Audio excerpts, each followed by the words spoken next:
એટલે સંત પુરુષો આખા જગતની અંદર જો જગાડતા હોય તો સંત પુરુષો અને ઊંઘાડતા હોય તો બીજા આગળ જે વાત કરીને મહાપુરુષોએ અમારે રઘુનાથ મહારાજ, કાલિદાસ મહારાજ એમણે જે વાત કરીને કે આ બધા ઊંઘાડવા વાળા છે. શેમાં ઊંઘાડવા વાળા છે?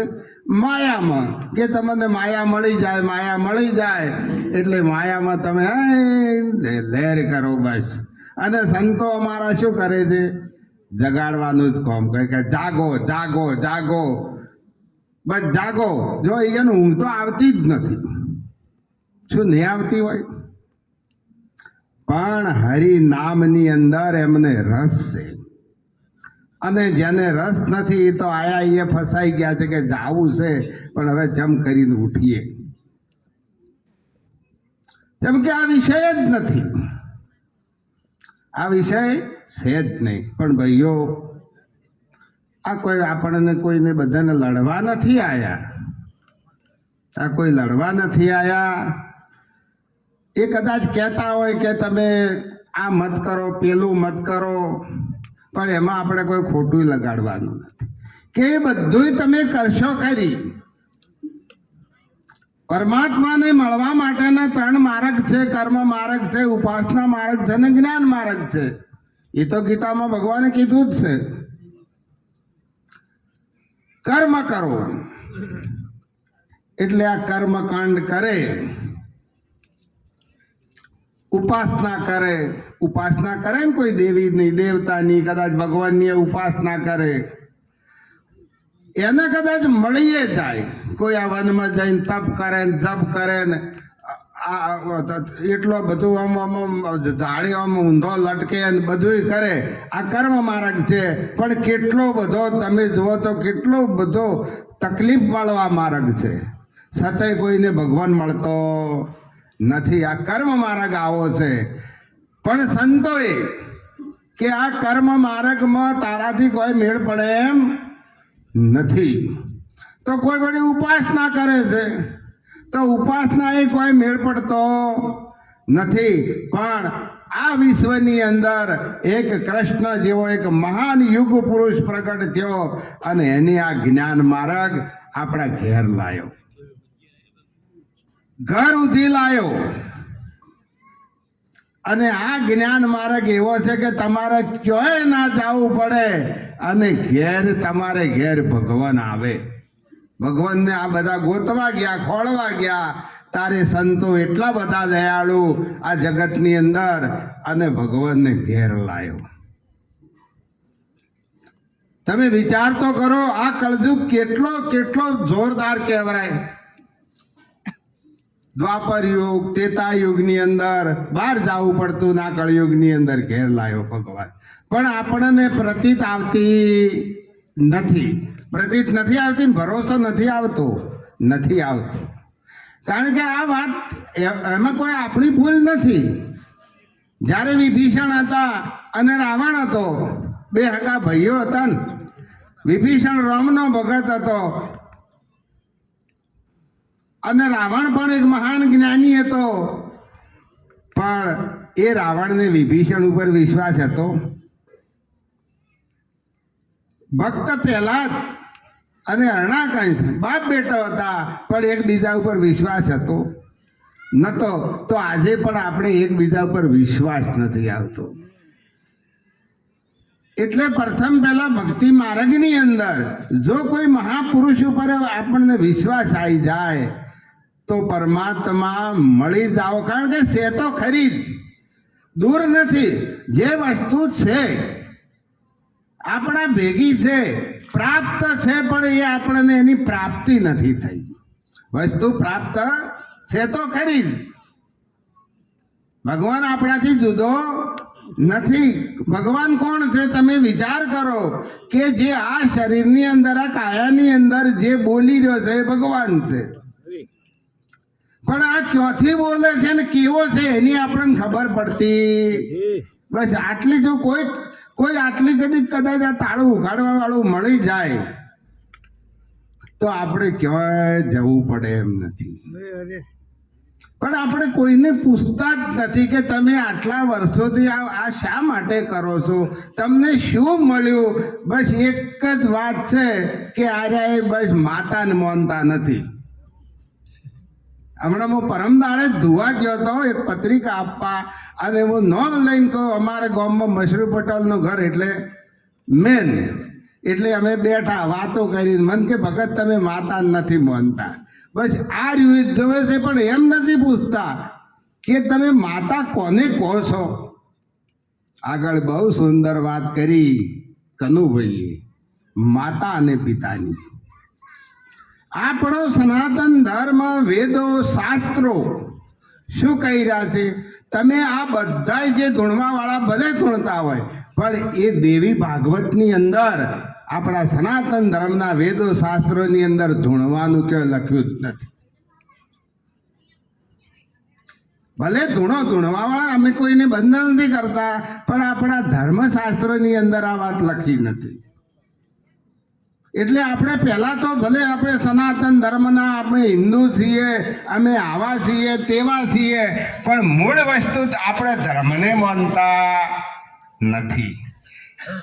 જો આપણે ધર્મને જ ન માનીએ તો બીજી કે ત્રીજી પેઢી થાતા તો ગમે તેટલું આપણે કમાઈને ભેગ્યું કર્યું છે, પણ એ રહેવાનું નથી. માટે જેસલ જેવો પાપી હતો ને, તોય તોરલ એને કેટલું પાપ કર્યું હતું એ કદાચ તમે એ ભજને ઓભળ્યું છે.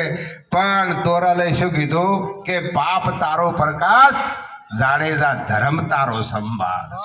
એટલે ધર્મ એટલે શું? ગાયને પૂળો નાખવો એ ધર્મ, કૂતરાને ટુકડો નાખવો એ ધર્મ.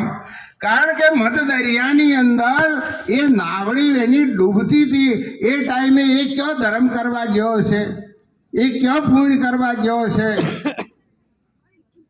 એટલો તો વિચારો. આ દરિયાના આ કોઠેથી પેલે કોઠે જાતે એને પીર બનાવ્યો તો નતો બનાવ્યો. તોળીએ 3 નર તારિયા સસતિયાનો સધીર, અરે જેસલ જગનો ચોરટો એને પળમાં કીધો કીધો કે ના કીધો. તો આપ વિચારો કે ધર્મ શું?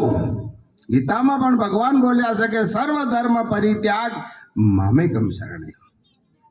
તું બધા ધર્મો છોડી અને મારા શરણમાં આય. ધર્મ શું કે પોતાના આત્માને ઓળખવો એ પોતાનો ધર્મ છે, બીજો કોઈ ધર્મ જ નથી. આ ગીતા આપણી કે છે, પણ આપણા ઘરમાં ગીતા એ નહીં હોય. લગભગ હું કહું ને કે 90% ગીતા શું છે એ ખબર નહીં હોય.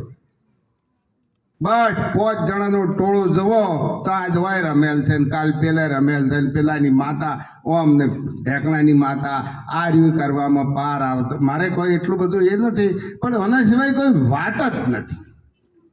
તમે જુઓ જે આ જગતને ધુનાડતો હતો એ સમાજ આજે તમે જુઓ 1000 માણસો બેસી શકે ને એવી આ ધર્મની દાદમ ઉપર 100 માણસો નથી આવ્યા. તમે જુઓ તો ખરી.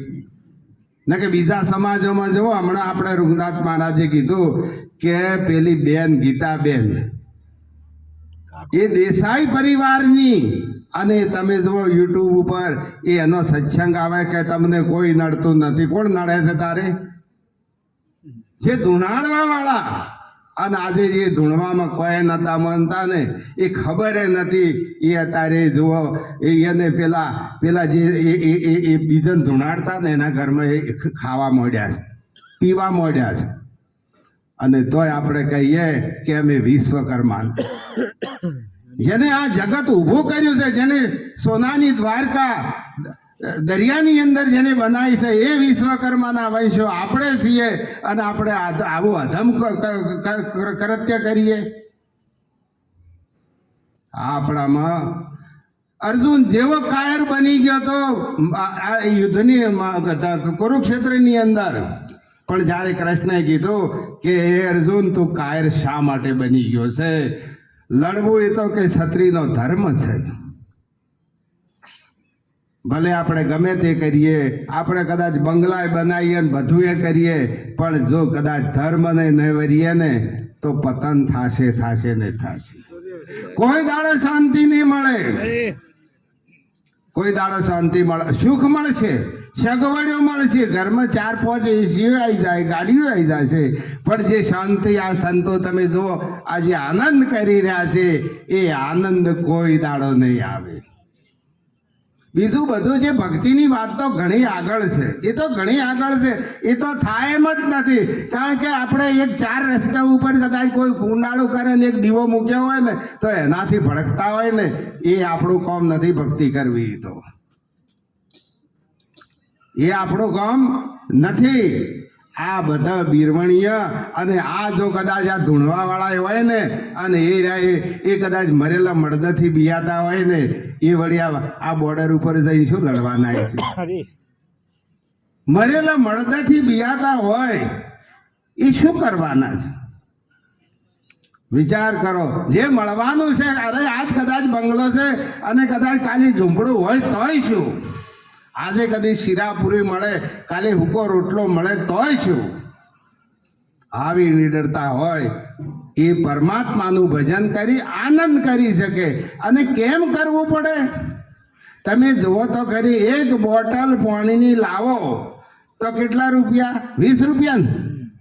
1 લીટર પાણીની બોટલના 20 રૂપિયા. એ 20 રૂપિયા પાણીના નથી, બોટલના. એને ફિલ્ટર કરવા, એને ઘેર સુધી પહોંચાડે. પાણી તો ભગવાને આપણને મફત આલ્યું છે. તો વિચાર કરો, દિવસની અંદર કેટલા લીટર આપણે પાણી બગાડતા હશું? હજારો રૂપિયાનું રોજનું પાણી. માણસ 60 વર્ષ 70 વર્ષ કે 80 વર્ષ જીવે, 80 વર્ષમાં એ અબજો રૂપિયાનું તો પાણી વેડફીને જતો રહેશે. હોયથી તમે જુઓ 10-10 હજાર રૂપિયા આવે એસી ચલાવશે એટલે બિલ આવશે. ભગવાન કેટલું સુંદર આપણને આપણે અનુકૂળ વાતાવરણ બનાવી દે છે, એક પૈસાય બિલ નહીં. કેવા મેવા, મીઠાઈઓ, ફળો, ભગવાન એનું કોઈ લેતો નથી અને એની બદલીમાં આર્યું ભજન કરવું પડે છે. એને આપ્યું છે ને એની બદલીમાં, કઈ લેવા માટે નહીં, આ આપ્યું છે એની બદલીમાં ભજન કરવું છે. તો આપ વિચાર કરો કે કોઈ દાડો આવો વિચાર કર્યો કે આટલું બધું આલ્યું છે એની બદલીમાં મારે ભજન કરવું? આપણા મહાપુરુષે કીધું છે કે પળ પળ જાય તારી લાખ સવાની. 1.25 લાખનો એક શ્વાસ કેટલા રૂપિયાનો? એની કોઈ કિંમત ના હોય, છતાં પણ એક શ્વાસની કિંમત 1.25 લાખ કરી. 24 કલાકમાં 21,600 વખત આપણે શ્વાસ લઈએ છીએ. તો 21,600 ગુણ્યા 1.25 લાખ તો એક દાડાના કેટલા રૂપિયાનો શ્વાસ લઈ ગયા? અને આટલા વર્ષોનો કોઈ હિસાબ થાય? કોઈ કોમ્પ્યુટરે હિસાબ ના કરી શકે. તો આટલો તો મફતમાં શ્વાસ લઈ ગયા, તોય ભગવાનને આપણે શું આલ્યું એની બદલીમાં? વિચાર કરો. તોય વળી ગયા અરે માતા નથી માનતા. માતા આટલું આલી શકે? તમે પરમાત્માની ભક્તિ કરશો તો માતાઓના આશીર્વાદ તમારી ઉપર છે ને છે. પણ માતા કોણ? આપણા શાસ્ત્રો, આપણા ગ્રંથો, વેદો, આપણા ઋષિ મુનિઓ, સાધુ સંતો બધા એમ કે છે કે માતા માતૃદેવો ભવ, પિતૃદેવો ભવ, અતિથિ દેવો ભવ અને આચાર્ય દેવો ભવ. જો કદાચ તમારે દેવ જોતા હો પ્રગટ તો માતા, પિતા, ગુરુ અને અતિથિ, આ 4 દેવો છે. અને જો કદાચ 4 ધામની તમારે જાત્રા કરવી હોય તો એની કે માતા તીરથ, પિતા તીરથ, તીરથ જ્યેષ્ઠ બંધુ, વચને વચને ગુરુ તીરથ ઓર તીરથ અભ્યાગત. જો તીરથે ઘેર તીરથ નથી, છતાં પણ આપણે બહાર દોડ કરીએ છીએ. એટલે ભાઈઓ, જો કદાચ આપણે હરિનું ભજન અને જો સત્સંગ નહીં કરીએ તો આપણે ક્યાં ગયા હતા કે જોઈને અને શું લાયા? કોઈ 50-60 વર્ષ જીવ્યા પણ કે જ્યાં જ્યાં હતા જોઈને શું લાયા? કે કોઈ નહીં. હવે ના રાખે કે શું કોઈએ લઈ નથી ગયા, શું લઈને આવ્યા હતા? ઘણું એ કોઈ લઈને નતા આવ્યા પણ પણ લઈને જાવું એ મોટી વાત છે. અમે મુંબઈ ગયા હતા તમારે 4 આના વધ્યા હતા ભાડું કરતા. કેટલા 4 આના 25 પૈસા. એ દાદર થી ટિકિટ નથી લીધી એટલે 25 પૈસા કોઈ નતા લઈ ગયા ને કેટલું લઈને આયા. અને ઘણા લઈને ગયા હતા ને ભિખારી થઈને આયા. એટલે આપણા મહાપુરુષે કીધું છે કે લેને કો હરી નામ હૈ, દેને કો અન્ન દાન, તરને કો આધીનતા और ડૂબને કો અભિમાન. એટલે વધારે હવે ટાઈમ થઈ ગયો છે. આટલું બોલી મારી વાણીને વિરામ આપું છું. બધા ભક્તિ માર્ગમાં થોડા થોડા પગલા મોડશો તો સુખી થશો. લાખો વાર ધન્યવાદ.